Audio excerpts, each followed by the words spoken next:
एक गांव के बाहर छोटा सा शिव मंदिर था जिसमें एक वृद्ध पुजारी रहते थे। एक दिन एक गरीब माँ अपने नन्हे से बालक को मंदिर के द्वार पर छोड़कर चली गई। बहुत खोजने पर भी पुजारी जी को बालक के परिवार का कुछ भी पता न चला। जब गांव का भी कोई व्यक्ति उस बालक का लालन पालन करने को तैयार न हुआ, तो पुजारी जी ने भगवान शिव की इच्छा समझ उसे अपने पास रख लिया और उसका नाम गोपाल रख दिया। गांव के श्रद्धालु भक्तों से जो कुछ प्राप्त होता, उसी से भगवान शिव का, पुजारी जी का और बालक गोपाल का किसी तरह गुजारा चलता। यदि किसी दिन कम भी पड़ता तो पुजारी जी बालक और भगवान को भोग लगाकर स्वयं गंगा जल पीकर रह जाते। धीरे धीरे गोपाल बड़ा होने लगा और अब वह पुजारी जी के कामों में हाथ बटाने लगा।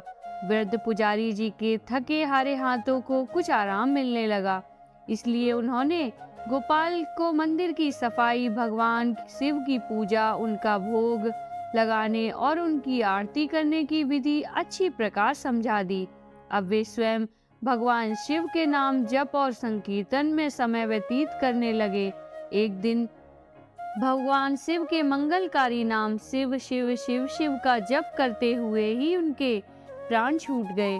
अब बालक गोपाल का इस संसार में भगवान शिव के सिवाय और कोई सहारा ना रहा। उसने पुजारी जी की यह 3 बातें कभी नहीं भूली। भगवान भोलेनाथ, शिव शंकर को ताजी गरम रसोई का ही भोग लगाना, भगवान को भोग लगाए बिना स्वयं कुछ भी नहीं खाना, भगवान शिव पर विश्वास रखकर कभी भी कोई भी वस्तु का संग्रह ना करना, बासी भोजन का भी नहीं। यदि कोई भक्त पहले से बना भोजन या मिठाई मंदिर में दे जाता तो बालक गोपाल उसे गरीबों में बांट देता। वह ताजी रसोई ही बनाकर भगवान को भोग लगाता, उसके बाद ही स्वयं प्रसाद ग्रहण करता। यदि बचता तो उसे बांट देता।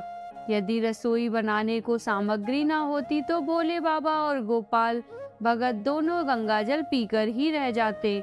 एक बार बरसात का मौसम आया और 3-4 दिन तक मूसलाधार वर्षा होने से मंदिर में एक भी भक्त नहीं आया। गोपाल अपने भोले बाबा को गंगा जल का ही भोग लगाता और उसे ही पीकर रह जाता। भोले बाबा बालक की भक्ति और सहन शक्ति की परीक्षा लेते रहे, किंतु आखिर में अपने भक्त बालक को भूख से तड़पते देख उनसे रहा नहीं गया। वे सेठ के नौकर का रूप धरकर हाथ में भोजन सामग्री की पोटली लेकर वर्षा में भीगते हुए मंदिर के द्वार पर जा पहुंचे। उन्होंने आवाज लगाकर गोपाल को बुलाया और उसके हाथ में पोटली देते हुए बोले, सेठ जी ने ये सीधा भेजा है, इससे रसोई बनाओ, भोग लगाओ और स्वयं भी प्रसाद पाओ। मैं कल फिर आऊंगा। गोपाल भगत ने आशीर्वाद देकर उसे विदा किया और सूखी गीली लकड़ियों के धुएं में गर्म रसोई बनाकर भोले बाबा को भोग लगाया। पूरे बरसात के मौसम में भोले बाबा नौकर के वेश में गोपाल भगत को सीधा देने आते रहे और स्वयं भी गर्मा गर्म रसोई का भोग पाते रहे। एक दिन गोपाल भगत ने सोचा कि सेठ को सीधा भेजते हुए 4 महीने हो चले हैं, किंतु वे स्वयं कभी मंदिर में भोले बाबा का प्रसाद ग्रहण करने नहीं आए। अगले दिन जब भोले बाबा नौकर के वेश में सीधे की पोटली देने आए तो गोपाल भगत उनसे बोला, भाई, तुम्हारे इतने धर्मात्मा सेठ जी कभी स्वयं मंदिर में प्रसाद लेने नहीं आए, इस कारण मेरा हृदय अत्यंत दुखी हो रहा है। अपने सेठ जी से कहना कि कल वह भी मंदिर में प्रसाद ग्रहण करने अवश्य पधारे। सुनकर नौकर बने भोले बाबा चौंक कर घबरा उठे और बोले, पुजारी जी, सेठ जी मेरे द्वारा आपको सीधा भेजते हैं, आप इससे भगवान को भी भोग लगाते हैं और स्वयं भी प्रसाद पाते हैं, फिर सेठ जी को बीच में बुलाने की क्या जरूरत है? जैसा चल रहा है वैसा ही चलने दीजिए ना। गोपाल बोला, ऐसे कैसे चलने दें? आपके धर्मात्मा सेठ जी इतने दिनों से सीधा भेज रहे हैं, क्या मैं उन्हें भगवान का प्रसाद देने का अपना कर्तव्य भी पूरा ना करूं? मैं किसी का उधार खाने वाला नहीं हूं।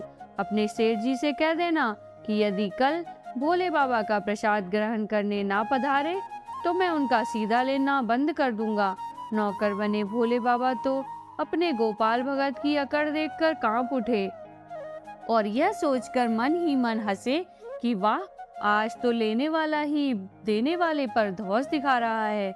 लेकिन सरल हृदय भक्त के मनोभाव पर रीझ कर वह बोले, ठीक है पुजारी जी, कल सेठ जी मंदिर में प्रसाद ग्रहण करने जरूर पधारेंगे। दूसरे दिन बड़े सवेरे ही भोले बाबा नौकर के वेश में दूध और बहुत सारी सामग्री लेकर मंदिर पहुंच गए। गोपाल चौंकते हुए बोला, भाई आज इतना सारा सीधा किस लिए ले आए? नौकर बने भोले बाबा बोले, पुजारी जी भूल गए क्या? आज आपने सेठ जी को प्रसाद के लिए बुलाया है, इसलिए आप छक कर रसोई बनाइए और भोले बाबा को भोग लगाइए। हाँ, यह तो बता दीजिए कि सेठ जी किस समय पधारे। गोपाल ने प्रसन्न होकर उन्हें सेठ जी के आने का समय बता दिया। अब गोपाल भगत की इच्छा पूर्ण करने के लिए भोले बाबा कैलाश पर सेठ का रूप धारण करने लगे। इधर अपने स्वामी को एक प्यारे भक्त के यहाँ जीवने जाने का समाचार सुनकर ममतामयी अन्नपूर्णा माँ पार्वती भी भला कैसे पीछे रहती। वे भी पति की आज्ञा लेकर सेठानी का रूप धारण करने में जुट गईं। भोले बाबा ने अपने गले से मुंडों की माला उतार दी, शरीर पर लगी भस्म, कमर पर पहना हुआ बागांबर और बाहों और कानों में पहने सांपों के हार भी उतार कर रख दिए। उन्होंने एक मखमल का सुंदर कुर्ता धारण कर लिया, अपनी जटाएं सीधी कर गंगा और चंद्रमा को उसमें छुपा लिया और ऊपर से एक सुंदर रंग बिरंगी पगड़ी पहन ली। सदैव नंगे पैर विचरण करने वाले शिवजी ने आज अपने पैरों में रेशमी जूतियां धारण कर ली थीं। हाथ का त्रिशूल और डमरू भोलेनाथ ने नंदी के हाथ में थमा दिया और अपने हाथ में एक सुंदर छड़ी लेकर पार्वती जी के तैयार होने की प्रतीक्षा करते हुए कैलाश पर चहलकदमी करने लगे। इधर पार्वती जी घंटों से तैयार होने में जुटी हुई थी। उन्होंने आज अपने पतिदेव के नगर में बनी सुंदर बनारसी साड़ी निकालकर पहनी, जिसका रंग सेठ के बने शिव जी के कुर्ते से मिल रहा था। उन्होंने सोने चांदी के जगमगाते हुए आभूषण धारण किए और भोले बाबा के बार बार आवाज लगाने के बाद श्रृंगार कर कक्ष से बाहर निकल कर आईं। जब पार्वती जी और शिव जी ने एक दूसरे को सेठ सेठानी के वेश में देखा तो वे चकित होकर एक दूसरे को निहारते ही रह गए। इससे पहले उन्होंने कभी एक दूसरे का ऐसा सुंदर रूप देखा ही नहीं था। जब भगवान गौरी शंकर सेठ सेठानी का रूप धारण कर कैलाश से अपने भक्तों के यहाँ दावत खाने के लिए चले तो गणेश, कार्तिकेय, नंदी, ऋषि, मुनि, देवता, देवांगन भी उन्हें देखकर ठगे से रह गए। सेठ बने शिवजी अपने हाथ में ली हुई छड़ी को अदा से घुमाते हुए पृथ्वी पर टेकते हुए चल रहे थे और उनके पीछे पीछे पायलों की छन छन की मधुर ध्वनि करती हुई माँ पार्वती सेठानी बनी हुई चल रही थी। इधर गोपाल भगत आज सुबह से ही सेठ जी के स्वागत में भांति भांति के पकवान बनाने में जुटा हुआ था। अपने भोले बाबा का भोग तो वह चलते फिरते बना लेता था, किंतु आज उसे कई महीने से भगवान को भोग लगाने के लिए सीधा भेजने वाले सेठ जी को भगवत प्रसाद खिलाना था। अतः आज उसने अपनी सारी पाक कला झोंक डाली थी। उसने सेठ जी द्वारा भेजे हुए चावल धोकर खीर बनाई, उसे धीमी आंच पर पकाकर गाढ़ा किया और उसमें सेठ जी के द्वारा भेजे हुए पिस्ता, बादाम, केसर, चिलगोजे, किशमिश डाले। मिर्च और अदरक को कूटकर उसे बाजरा और बेसन के और गेहूं के आटे में भर भर कर मोटे मोटे मिस्से टिक्कर बनाए। रसोई बनाकर गोपाल भगत पुनः स्नान करने चला गया ताकि स्वच्छ वस्त्र पहनकर भोले बाबा को भोग लगा सके और सेठ जी को उनका प्रसाद पवा सके। जब गोपाल भगत स्नान करके लौटा तो देखा सेठ जी प्रसाद ग्रहण करने के लिए स्वयं तो आए ही हैं, संग में अपनी सेठानी जी को भी लाए हैं। गोपाल ने झट दोनों से राम राम की, उन्हें आसन देकर बिठाया और बोला, मैं अभी भगवान को भोग लगा कर आता हूँ, फिर आपको प्रसाद परोसूंगा। भावना के भूखे भोले बाबा से भूख सहन नहीं हो पा रही थी, इसलिए वे बोले, पुजारी जी भगवान को जल्दी से भोग लगाइए, मुझसे भूख सहन नहीं होती। गोपाल भगत बोला, भूख तो मुझे भी बड़े जोर से लग रही है, किंतु मैं अपनी भूख के कारण भगवान को भोग लगाना नहीं भूलता। यदि दुनिया के सारे लोग इसी तरह भूख के लिए भगवान को भोग लगाना भूल जाएं, तो भगवान तो भूखे मर जाएंगे। सेठ जी बने भोले बाबा। एक पत्तल उठाते हुए बोले, पुजारी जी, आप भोग लगाइए, इधर मैं पत्तल परोस लेता हूँ, मुझे भूख सहन नहीं हो पा रही है। गोपाल भगत सेठ जी बने भोले बाबा को डांटते हुए बोला, सेठ जी, भगवान के काम में ना जल्दबाजी चलती है और ना कंजूसी। मैं जब तक भगवान को भोग नहीं लगा लेता, आप रसोई के पास भी नहीं फटक सकते। चुपचाप इधर बैठ जाइए और ओम नमः शिवाय जपते रहिए। मैं कब अभी आता हूँ और आपको पेट भर भोजन कराता हूँ। शिवजी डांट खाकर चुपचाप अपने आसन पर जा बैठे। सेठानी बनी पार्वती उनकी यह दशा देख बड़ी मुश्किल से अपनी हंसी रोक पाई। लेकिन जैसे ही गोपाल भगत पत्तल में सामग्री लेकर भगवान को भोग लगाने मंदिर में गया, शिवजी पार्वती जी को मौन रहने का संकेत करते हुए चुपके चुपके से पैर रखते हुए रसोई में पहुंच गए। उन्होंने एक एक व्यंजन उठाकर चखना शुरू कर दिया। भोले बाबा तो प्रसाद को चखते ही भौचक्के के रह गए। खीर में चीनी की जगह नमक भरा हुआ था और सब्जियों में चीनी भरी हुई थी। जैसे ही भोले बाबा ने रोटी का एक गिलास तोड़कर मुंह में दिया, वैसे ही सी सी करने लगे, क्योंकि रोटी में मिर्च ही मिर्च भरी थी। वे सी सी करते हुए उल्टे पैर भाग आए और अपने आसन पर जा बैठे। माँ पार्वती अपने स्वामी की हालत देखकर खिलखिलाकर हंस पड़ी। इससे पहले कि भोले बाबा पार्वती जी के सामने कुछ सफाई दे पाते, गोपाल भगत ओम नमः शिवाय मंत्र का जाप करते हुए आकर आ पहुंचा।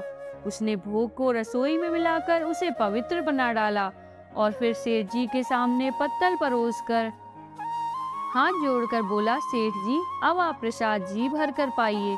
भोले बाबा तो अभी अभी भक्तों की भक्त से भी जोरदार उसके हाथ की बनी हुई रसोई चख चुके थे, अतः उसे जीवने की बात सुनकर उनके पसीने छूट गए। कभी वे गोपाल का तो कभी माता पार्वती का मुख देखने लगे। गोपाल को सेठ जी की डील बर्दाश्त नहीं हुई और बोला, सेठ जी, अब क्या हुआ आपको? अभी तो इतनी उतावली मचा रहे थे, अब क्यों नहीं जीम रहे? आप जीमोगे तभी तो माता जी भी प्रसाद ग्रहण करेंगी और फिर मैं भी प्रसाद पाऊंगा। गोपाल की ललकार सुनकर बाबा बोले, चुपचाप खीर का कुल्हड़ उठाया और सारी नमकीन खीर गटागट पी गए। कुल्हड़ खाली होने की देर थी कि गोपाल ने उसे झट से भर दिया। अपने प्रिय भक्त के हाथों परोसे हुए भोग में भगवान को आज दुगना स्वाद आने लगा। गोपाल परोसता गया और भोले बाबा पीते गए। माता पार्वती भक्त और भगवान दोनों को देखकर मंत्र मुग्ध हो रही थीं।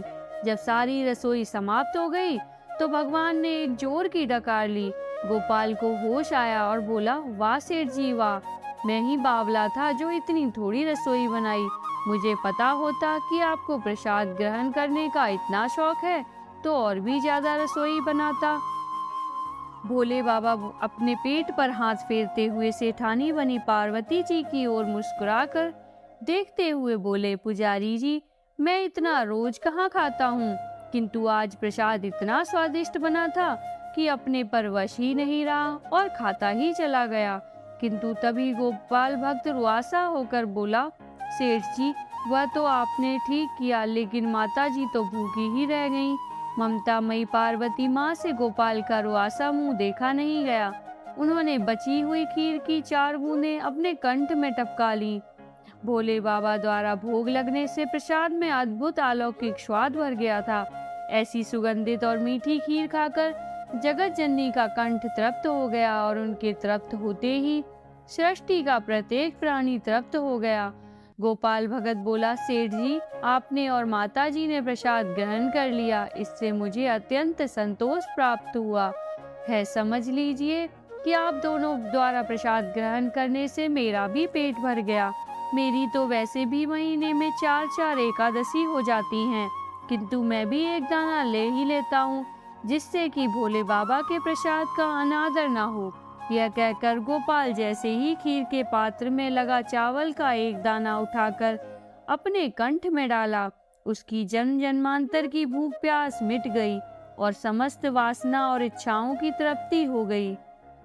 उसके ज्ञान के नेत्र खुल गए और उसने देखा कि उसके समक्ष त्रिलोकीनाथ भगवान शंकर और जगत जननी माँ पार्वती आशीर्वाद की मुद्रा में मुस्कुराते हुए खड़े हैं। गोपाल दौड़कर उनके चरणों में लौट गया, लौट गया, लौट गया और उन्हीं में समा गया। हर हर महादेव। श्री शिवाय नमस्तुभ्यं।